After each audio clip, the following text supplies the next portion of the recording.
भारत में HMPV virus के मिलने के बाद कई राज्यों में अलर्ट जारी किया गया। एचएमपीवी वायरस को लेकर तैयारियां भी शुरू कर दी गई हैं। आज सीएम योगी आदित्यनाथ तैयारियों को लेकर अहम बैठक करेंगे। लखनऊ में होने वाली है ये मीटिंग। स्वास्थ्य विभाग के साथ साथ कई विभागों के अधिकारी मौजूद होंगे। सुबह 11 बजे सीएम आवास पर यह बैठक होगी।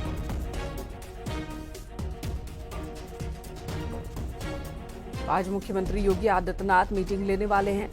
दरअसल एचएमपीवी वायरस जिसकी चर्चा अभी तक चीन में हो रही थी, जिसका खतरा चीन में देखने को मिल रहा था, अब भारत में भी इसकी दस्तक हो गई है। कई मामले सामने आ चुके हैं जिनकी पुष्टि हुई है, जिसके बाद हालांकि ये जितने मामले अभी तक सामने आए हैं ज्यादातर मामले दक्षिण भारत के हैं, लेकिन सीएम योगी आदित्यनाथ ने अभी से ही इसे लेकर अलर्ट जारी किया है और साथ ही साथ इस पर एक मीटिंग भी बुलाई है, जहां पर इस वायरस, इसके असर और इससे किस तरह से लड़ा जा सकता है, कैसे रोका जा सकता है, उन तमाम मुद्दों पर चर्चा होगी मीटिंग के दौरान।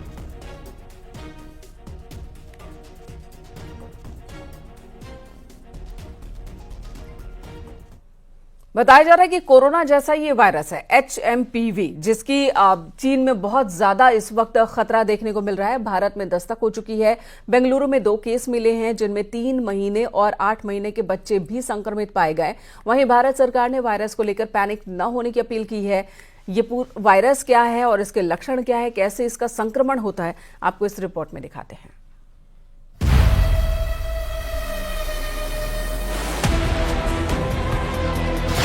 भारत में एचएमपीवी वायरस की एंट्री। बेंगलुरु में मिले वायरस के केस।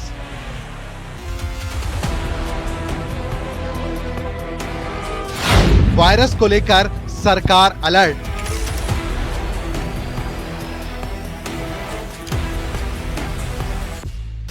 चीन में फैले एचएमपीवी वायरस की भारत में भी एंट्री हो गई है। डराने वाली ये खबर बेंगलुरु से सामने आई है, जहां 2 बच्चों में एचएमपीवी वायरस मिला है।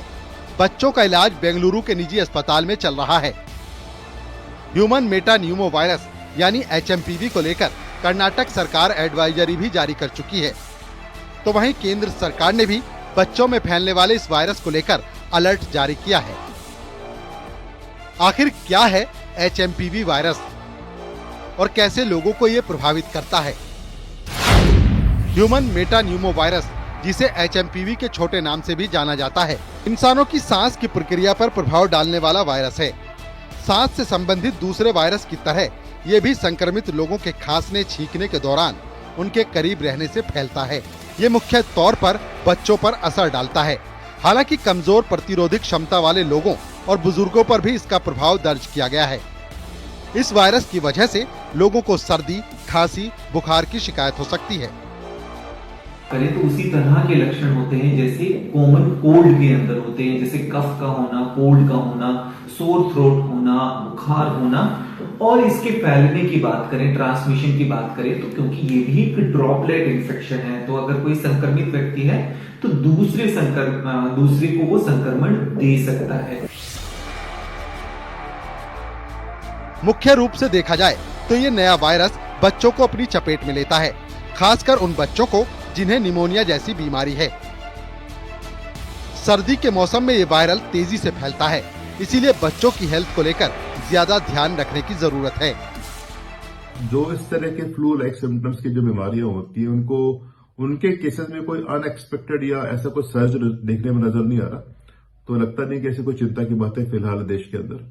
बाकी गवर्नमेंट का अपने लेवल पे सर्वे करते रहे, अपने ओर से प्रिकॉशंस रखते रहे, और लोगों को ये सलाह है कि जो प्रिकॉशंस अपने नॉर्मली कोविड के टाइम में रखे गए थे वो आज भी रखने।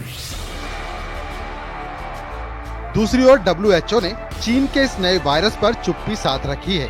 तो वहीं स्वास्थ्य सेवा महानिदेशालय के अधिकारी डॉक्टर अतुल गोयल ने कहा कि चीन में एचएमपीवी के प्रसार को लेकर घबराने की जरूरत नहीं है।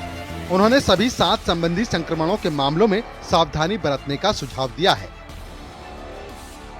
हमें ऐसा नहीं लगता इन द सेंस कि यहाँ पे मेटान्यूमो वायरस एक नॉर्मल रेस्पिरेटरी वायरस है जो जुकाम जैसी बीमारी करता है, या कुछ लोगों में फ्लू जैसे सिम्टम्स हो सकते हैं, खासकर जो बहुत बूढ़े लोग हैं या बहुत 1 साल से कम उम्र के बच्चे हैं। लेकिन ऐसी कोई सीरियस बीमारी नहीं है जिससे चिंता करने की जरूरत है।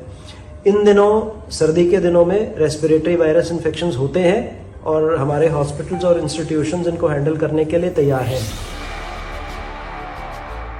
आपको बता दें कि चीन के कई इलाकों में अघोषित इमरजेंसी लग चुकी है। अस्पतालों को अलर्ट जारी हो चुका है। तो वहीं भारत सरकार भी सतर्क हो गई है। भारत सरकार ने 4 जनवरी को ज्वाइंट मॉनिटरिंग ग्रुप की बैठक की थी और चीन में वायरस के मामले को लगातार मॉनिटर करने की बात कही गई है। अब देखने वाली बात ये होगी कि चीन में फैले इस नए वायरस का कहर क्या दुनिया में फिर से दिखने वाला है। Bureau report, news 18।